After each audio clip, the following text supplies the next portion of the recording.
The old house was huge, maybe 100 years old, with peeling paint and overgrown ivy choking the brickwork. But the agent had told me that this place was perfect for a young family. I'd come to take a look around. Despite the creepy atmosphere, I could see its potential. I walked through the front door, letting out a breath. It smelled musty in here, like old books and dead animals. Had the place to myself. The agent had run off for some reason or another, after showing me the first room, which was good because it gave me time to be alone with my thoughts and try to figure out if I wanted to buy this house. It wasn't cheap. Why was it so big? Who used to live here? Why did they leave? So many questions, but no answers. I sighed and made my way down the long hallway. The wallpaper was peeling away from the walls. In places, the plaster was crumbling. The banister had seen better days. And there were cobwebs everywhere. I pulled my jacket tighter around me and quickened my pace. I didn't like this place, not one bit. At the end of the hall was a staircase, dark and narrow, spiraling all the way up to the top floor. There was something about this place that made me uneasy, like I was being watched. I shook off the feeling and headed upstairs. There were 5 doors on this floor, each one identical to the last, except the middle one had a sign above it that read nursery.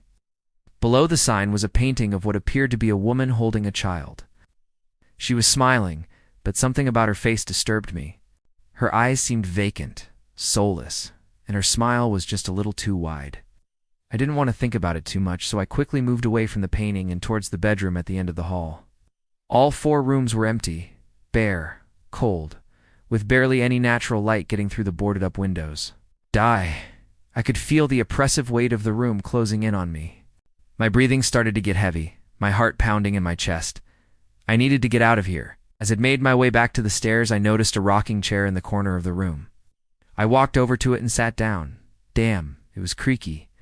I stood up abruptly and ran my hand along the wall until I found the light switch. The light flicked on, revealing more dust motes dancing in the faint beam. I walked out of the room and headed downstairs. I had a sudden urge to leave, to never come back. I tried to shake the feeling off, telling myself that it was just the house settling, that it was nothing more than that. But as I stepped outside, I knew I wouldn't be coming back. There was a swing set in the overgrown garden, rusty and gnarled like the roots of an ancient tree. My daughter would love this, I thought. I pushed open the creaky gate and walked inside. A large oak tree loomed over the yard, its branches clawed at the sky, twisting and turning like the limbs of some giant beast. Underneath it was a stone well, covered in moss and ivy. It looked like something straight out of a horror movie. Then I saw it, a swing hanging from the tree. One tire was missing. It was for my daughter, I whispered, though I knew I should destroy it. Something told me not to. Instead, I climbed onto the swing and pushed off the ground. It was then that I heard the voice. A small, raspy voice that seemed to come from everywhere and nowhere at once.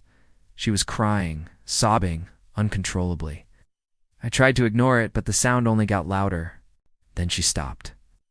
There was a moment of silence before she spoke again. This time her voice was calm, almost serene. She sang a song, a lullaby. It was beautiful, haunting, and it echoed through my bones. I couldn't take it anymore. Stood up, my heart pounding in my chest. That's when I saw them, the scratches on the tree. Ow. There were deep gouges in the bark, like someone had been clawing at it trying to get out. I ran, stumbling over the roots that lay hidden in the grass. I didn't dare look back. I could hear her voice, her laughter, and it was driving me insane.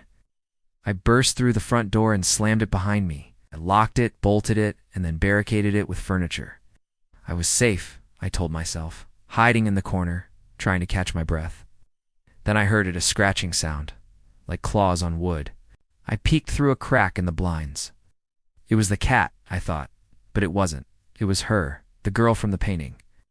She was standing on the other side of the door, her eyes boring into me. I screamed and hid my face in my hands. She started to knock, first gently, then forcefully. She kept knocking, and each knock echoed through my bones. I crawled away, trying to get as far away from the door as possible, but she wouldn't stop knocking.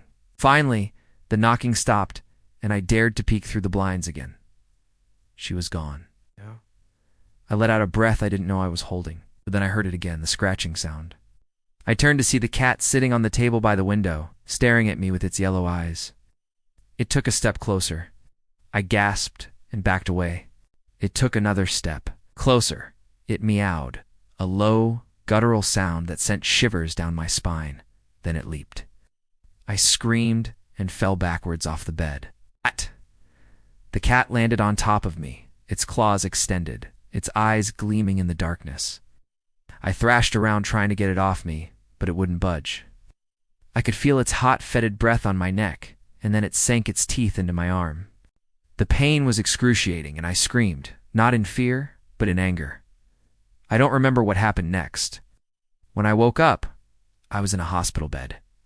My arm was heavily bandaged, and there was a cold compress on my neck. I tried to move, but a sharp pain shot through my body. I cried out and pressed the button for the nurse. She came rushing in, her face etched with concern. "Where am I? What happened?"